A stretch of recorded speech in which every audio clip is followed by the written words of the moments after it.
Hello hi guys welcome to my channel catchy creator. Janhvi கபூரோட ஆக்டிங்கில் உருவான மூவி தான் உலஜ்.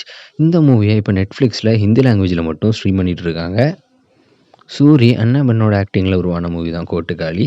இந்த மூவியை இப்போ அமேசான் பிரைம் அதுவும் இல்லாமல் ஓவர்சீஸ் பிளாட்ஃபார்மான சிம்பிளி சவுத்லேயும் ஸ்ட்ரீம் பண்ணுறாங்க. கூடிய சீக்கிரமே இந்த மூவியை ஆஹா தமிழ்லையும் ஸ்ட்ரீம் பண்ணுவாங்க.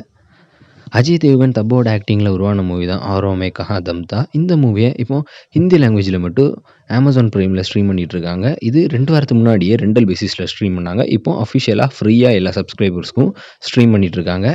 ஹிந்தி வெப் சீரிஸான தாசா கபரோட சீசன் 2வை இப்போ டிஸ்னி ப்ளஸ் ஹாட்ஸ்டாரில் ஸ்ட்ரீம் பண்ணுறாங்க. இது ஹிந்தி, தமிழ், மலையாளம், கன்னடா, மராத்தி, பெங்காலின்னு மொத்தமாக 7 லாங்குவேஜ்லையுமே இப்போ ஸ்ட்ரீம் பண்ணுறாங்க. அருள்நிதியோட ஆக்டிங்கில் உருவான டிமாண்டி காலனி 2 மூவியை இப்போ ஜி5ல் வந்து தமிழ் அண்ட் தெலுங்கு லாங்குவேஜில் ஸ்ட்ரீம் பண்ணிகிட்ருக்காங்க. நானியோட ஆக்டிங்கில் உருவான சரிபோதா சனிவாரம் மூவியை இப்போ தமிழ், தெலுங்கு, ஹிந்தி, மலையாளம், கன்னடான்னு மொத்தம் 5 லாங்குவேஜில் நெட்ஃப்ளிக்ஸில் ஸ்ட்ரீம் பண்ணுறாங்க. தளபதி விஜயோட ஆக்டிங்கில் உருவான the greatest of all time, அதாவது த கோட் மூவியை இப்போ ஓவர்சீஸ் பிளாட்ஃபார்மான எந்துசனில் இப்போ ஸ்ட்ரீம் பண்ணிகிட்டு இருக்காங்க. இது இன்னும் அஃபிஷியலாக நெட்ஃப்ளிக்ஸில் ஸ்ட்ரீம் ஆகலை. நெக்ஸ்ட் வீக் நெட்ஃப்ளிக்ஸில் ஸ்ட்ரீம் பண்ணுவாங்க. இதோட அஃபிஷியல் ஸ்ட்ரீம் அனௌன்ஸ்மெண்ட் வந்து இந்த வீக் வரும். இவ்வளோ தான் இந்த வீக் ஸ்ட்ரீம் ஆக போகக்கூடிய மூவி லிஸ்ட். இன்னும் நிறைய movie list OTT stream date update வேணும்னா மறக்காமல் நம்ம சேனலை சப்ஸ்கிரைப் பண்ணிவிடுங்க.